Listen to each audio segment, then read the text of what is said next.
Bonjour. Alors cette série de vidéos est une tentative de cours vidéo à distance. Bon, je vous demanderai d'être indulgent parce que c'est complètement improvisé.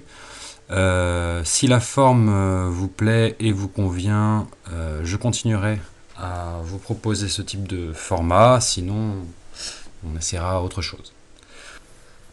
Alors, pour suivre ce cours, vous aurez besoin du polycopier de cours que je vous distribue habituellement. Vous pouvez le télécharger sur le site.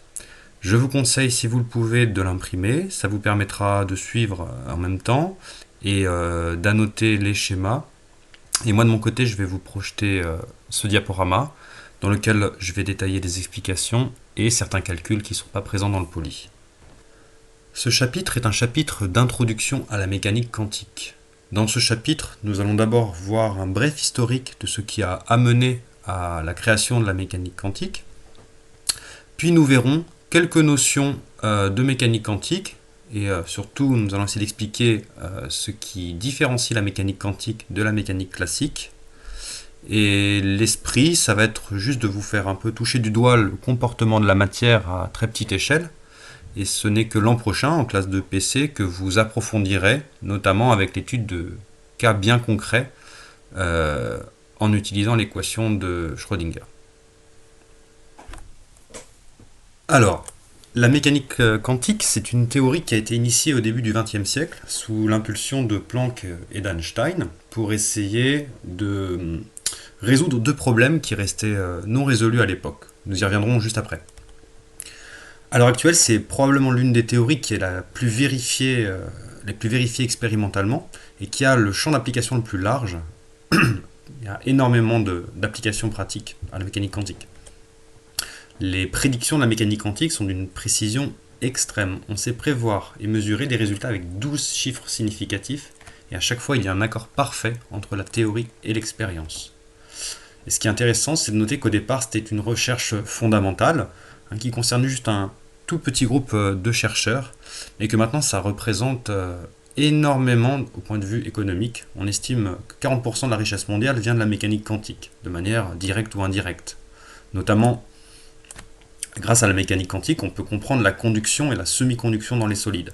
C'est ce qui a permis de construire des composants électroniques tels que les diodes, les transistors, et donc de construire tout ce qui était ordinateur et processeur.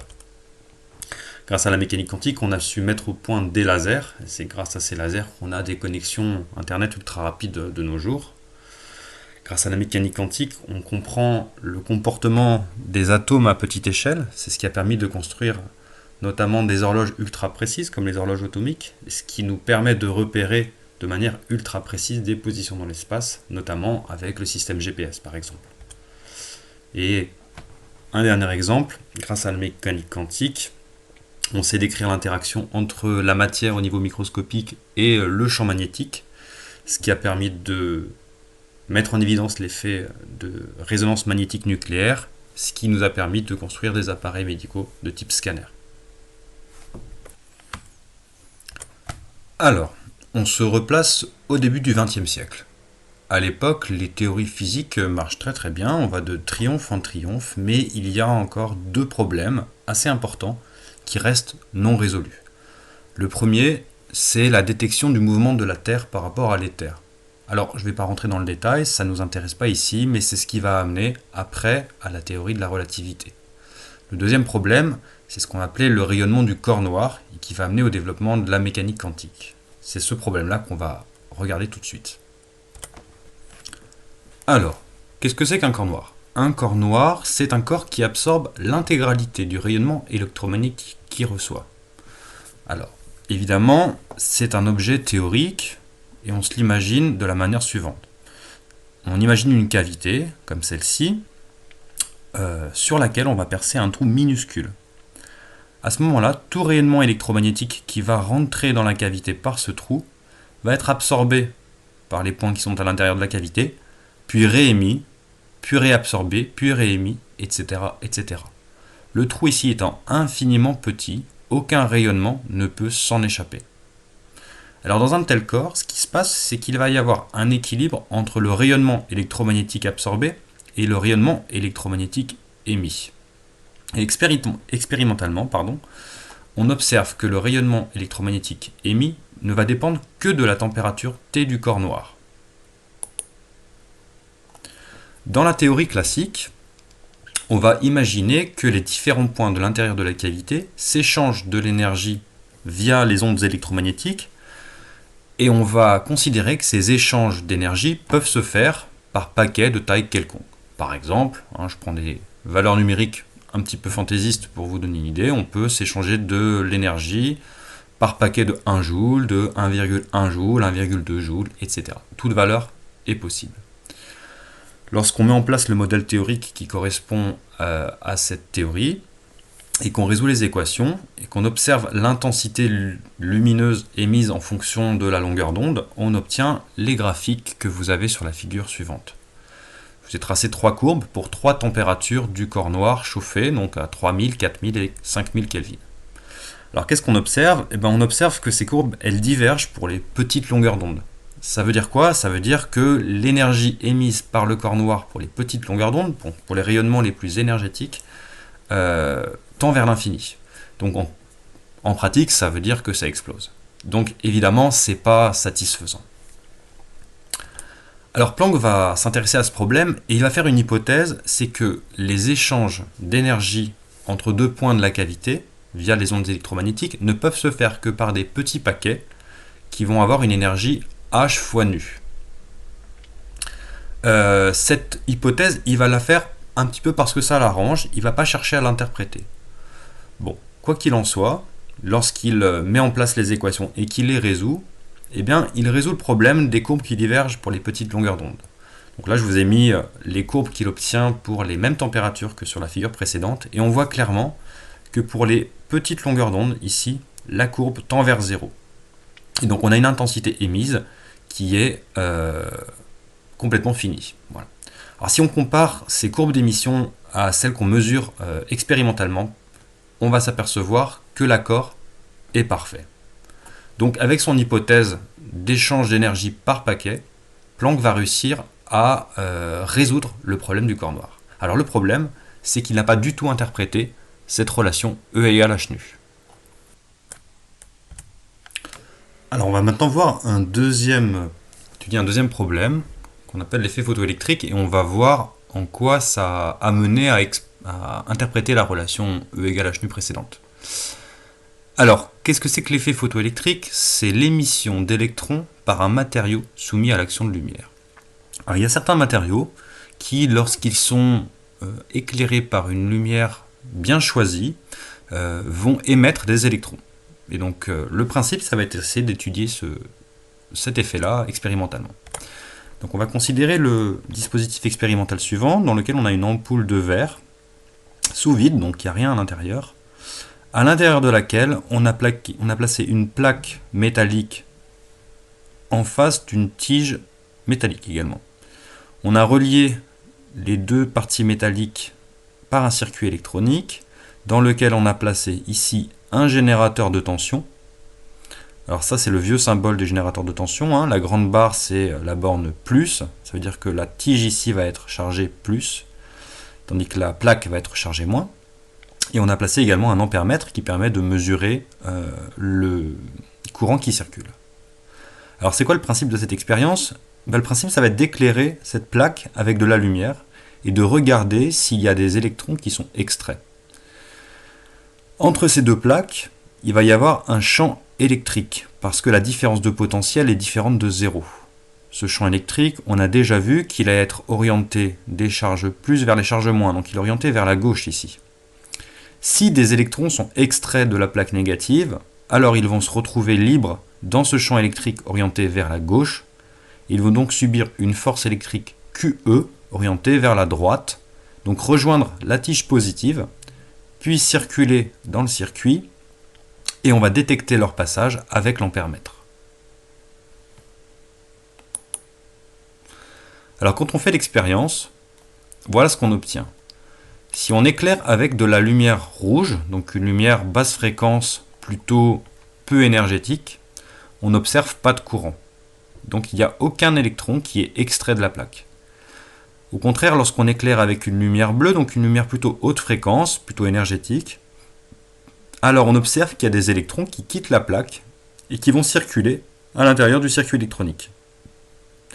Si on prend des lumières de couleur entre rouge et bleu, donc de longueur d'onde de plus en plus petite, d'énergie de plus en plus grande, on s'aperçoit qu'il y a un seuil de longueur d'onde en dessous duquel il va y avoir cet effet photoélectrique et au-dessus duquel il n'y aura pas cet effet photoélectrique.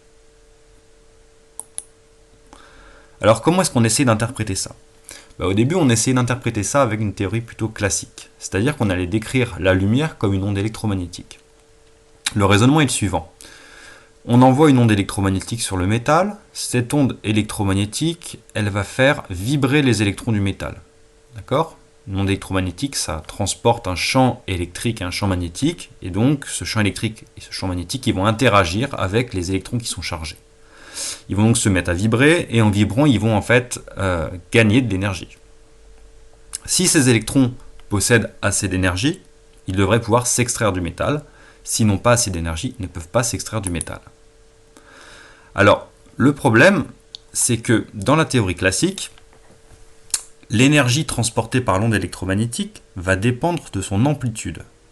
Ça veut dire que, quelle que soit la fréquence, si on augmente l'amplitude de l'onde électromagnétique incidente, il arrivera un moment où les électrons devraient avoir assez d'énergie, devraient pouvoir s'extraire du métal.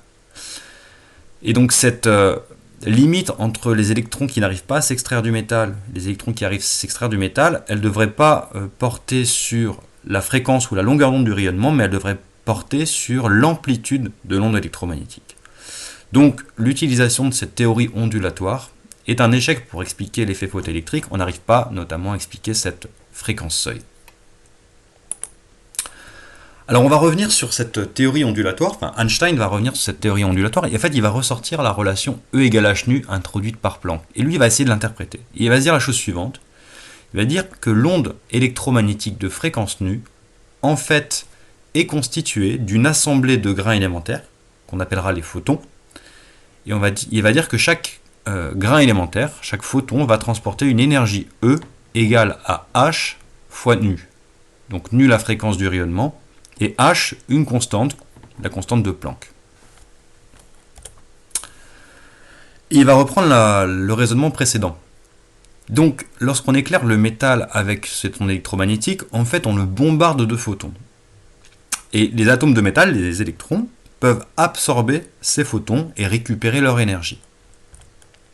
Si l'énergie absorbée par un électron est inférieure à ce qu'on appelle le travail d'extraction, c'est-à-dire l'énergie nécessaire pour s'extraire du métal, alors les électrons vont rester piégés à l'intérieur du métal.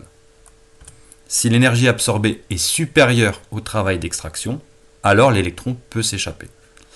Alors on voit tout de suite que c'est très différent de la situation précédente, parce que ici, ce qui gouverne l'énergie qui est transportée par un photon, c'est la fréquence nue.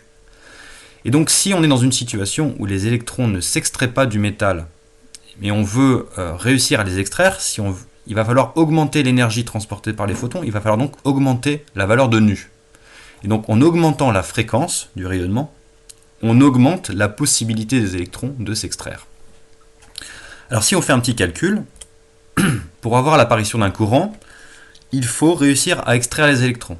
Donc il faut que l'énergie des photons du rayonnement électromagnétique, que j'appelle ici E indice gamma, soit supérieure au travail d'extraction. Dans ce cas-là, les électrons auront assez d'énergie pour s'extraire. Il faut donc que h nu soit supérieur au travail d'extraction, et donc si on réécrit cette équation, il faut que nu soit supérieur à W sur h, et donc on voit qu'il existe une fréquence seuil en dessous de laquelle les électrons ne pourront pas s'extraire, et au-dessus de laquelle les électrons pourront s'extraire.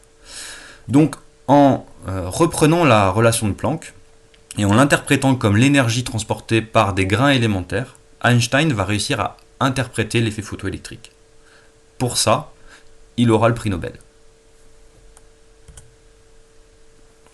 En conclusion, et ce sera tout ce que je vous demanderai de retenir dans cette partie-là, on retiendra que la lumière peut être décrite comme une assemblée de particules qu'on appellera des photons. Et on retiendra les propriétés suivantes pour ces photons. Ils ont une masse nulle.